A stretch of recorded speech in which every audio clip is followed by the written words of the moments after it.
Believe it or not, I can actually really appreciate a good horror movie. I especially like horror movies that don't rely on jump scares, but actually take time to build tension. It almost seems like the lost art of horror filmmaking after the slashers became so formulaic. But in all honesty, there's actually been quite a few horror films in the past few years that I've really enjoyed. I know, I was surprised too. Typically, you can expect a slasher horror film to be about a bunch of teenagers getting together, smoking weed, having sex, fun stuff that society deemed as evil back like 50 years ago. And then one by one, they all die a horrible, horrible death. Seriously, if smoking weed and having sex automatically condemns you to death by a machete, then I'm very lucky I never ended up in a horror movie. Hey, when I was in high school, I got high, like a lot. No sex though. Probably because I was too high all the time. Or maybe it was the other way around. I don't really remember. Well, that makes sense, because like sex is bad for your memory or something.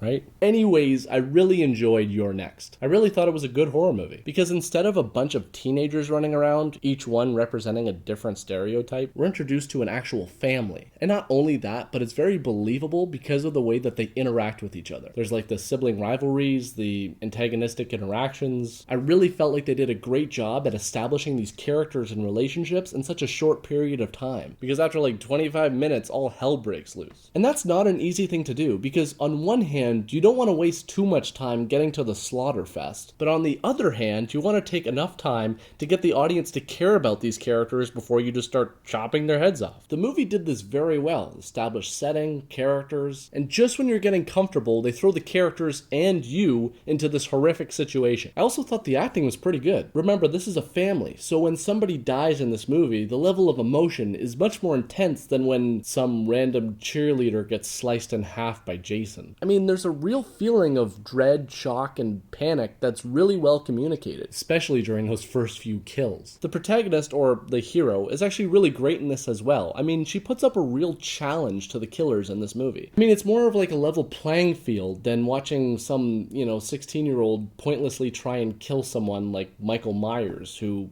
can't really die. Not to say that Halloween or Friday the 13th aren't great horror movies. I really liked Part 6. But I enjoyed this movie for different reasons. So I would recommend You're Next, especially to any horror fans out there. And if you know what this shirt is a reference to, then like this video. Even if you don't, just like the video anyways. But seriously, come by our Facebook page and make a post because I really like interacting with you guys through the Facebook page.